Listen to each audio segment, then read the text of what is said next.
The man in this picture inspires me, but not in the way that you think. This is my dad. Growing up, I hated the guy because he never let me be a kid. If I was ever caught playing, I was yelled at for being lazy. When I worked my hardest, he would whip me and call me worthless. He was a jerk. When I was 11 years old, I tried to take my life. A few months later, I told him, and he asked me, "Why in the world would you do that?" I told him, "Because your world would be better off without me." 3 days later, we took this walk. And he told me, "Son, I don't know how to be a good man. Nobody ever taught me, and so I don't even know how to teach you. But maybe we can learn together." Every week after this day, until I graduated from high school, my father would ask me, "Son, how did I do this week?" And I gave him a grade, A, B, C, D, F, and I'd explain to him why I got the grade. Over the next decade, a rage-filled boy had his mind repatterned by the service of his father. As adults, we became best friends. Fast forward, December 2010. I was living in Santa Monica by the beach, had a nice place filled with nice stuff, and I felt pretty successful. I'd spent the last decade writing about breaking patterns of generational dysfunction and the repatterning of the mind. In my book, I describe how my father used serving me to heal a traumatized mind. The theory is simple. If you spend a significant amount of time serving another, then when intense situations occur, instead of your mind freaking out and being limited by fear, your mind relaxes and you reconnect to those that you served. Well, this theory brought me from being a suicidal kid to becoming the happiest person I knew.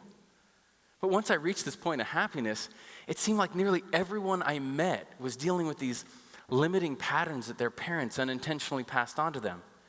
So I thought, well, why don't I show other people how to repattern the mind? At least they'd have an option. As a young boy, I would pledge allegiance to the flag of the United States of America. And countless people have served this country with their lives. And as a man, I had done nothing. But that was about to change. Alexis de Tocqueville said, "America is great because America is good. And if America ever ceases to be good, then America will cease to be great." So I decided it was worth my life and my time to go around my country encouraging people to be good, repatterning minds along the way. That's how my project was born. I would give myself 1 year to tour America, touching all 50 states to show them how. The premise was simple. I would give one individual or family in each state 3 days of service. I would not ask a dime for my time, just that they pay it forward. Now, I recorded everything on a GoPro because otherwise this concept is difficult to believe and impossible to prove. You see, I believe that people can thrive in modern society by living in a constant state of giving. When a friend of mine mentioned the name Serf Bliss, I thought it was cool because being a serf was how people survived for centuries without money, by giving more than they took. I wanted to repattern my own mind while exploring the concept, so I decided to press the reset button on my life. The goal was to attain bliss, so Surf Bliss. April 1st, 2011, it's my birthday. I had a party, and instead of receiving gifts, I gave away everything I owned. And if you didn't call or show up, then you missed out on imported art from the Far East, Ethan Allen furniture, flat screen TV, PlayStation 3, and much more. Some of my friends just scrambled for loot, while others held the moment sacred. I just kept things necessary for my journey. Car, bag of clothes, toolbox, computer, camera. Everything else was up for grabs. I watched as the life I created in Los Angeles was stripped away. Then I left. I had so much anxiety in the beginning that I chewed up the insides of my cheeks and dropped down to 152 pounds. And so I tried to have fun with it. Instead of facing America as an entire country, it became a game board, and I had to find one player in every state. I drove up the coast and stopped by my uncle's house to share what I was doing. And he said, "That is the stupidest idea I've ever heard."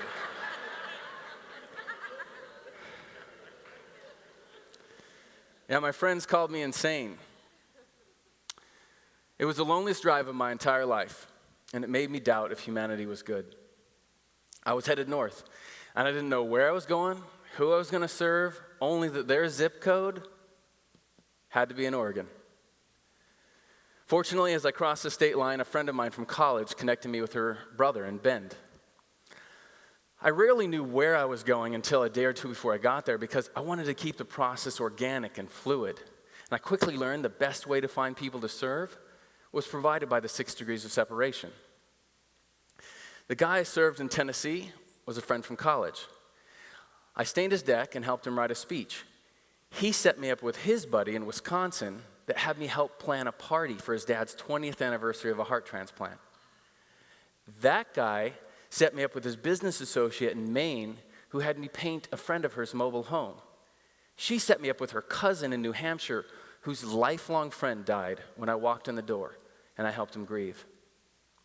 That guy set me up with his cousin in Vermont who had me give flood relief to her community. Most of the people I served were complete strangers. I served Democrats, Republicans, independents, and people that don't believe in voting. I served Christians and atheists, Catholics and pagans, different races, ethnicities, young, middle-aged, old, married, single, divorced, gay, straight, and undecided.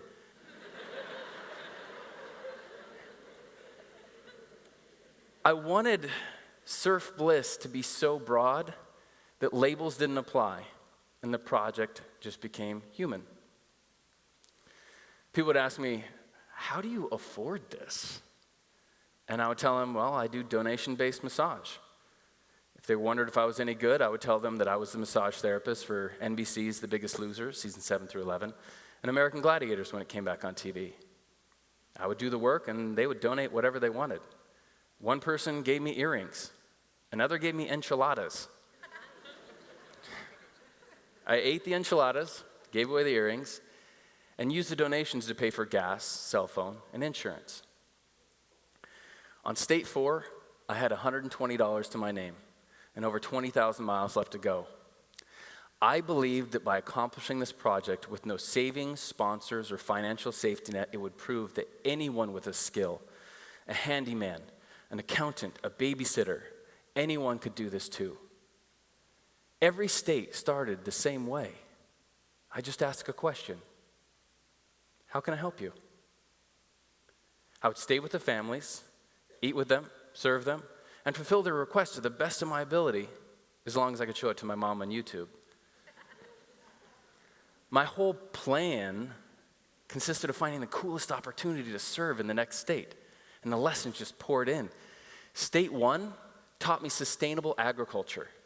State 2 taught me the redemptive power of friendship. State 3 taught me how the brain works, and the list goes on.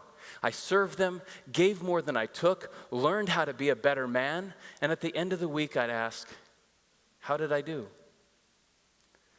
The concept was difficult to explain in the beginning, but my friends vouched for me.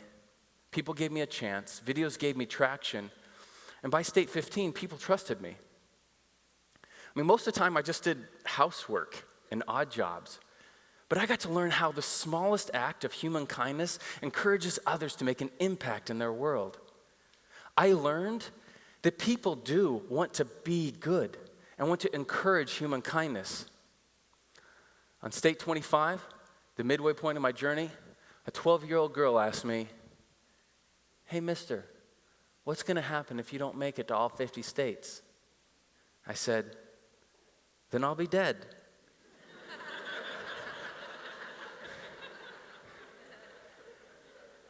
After that moment, I no longer had anxiety because I knew I had figured out how to live by giving.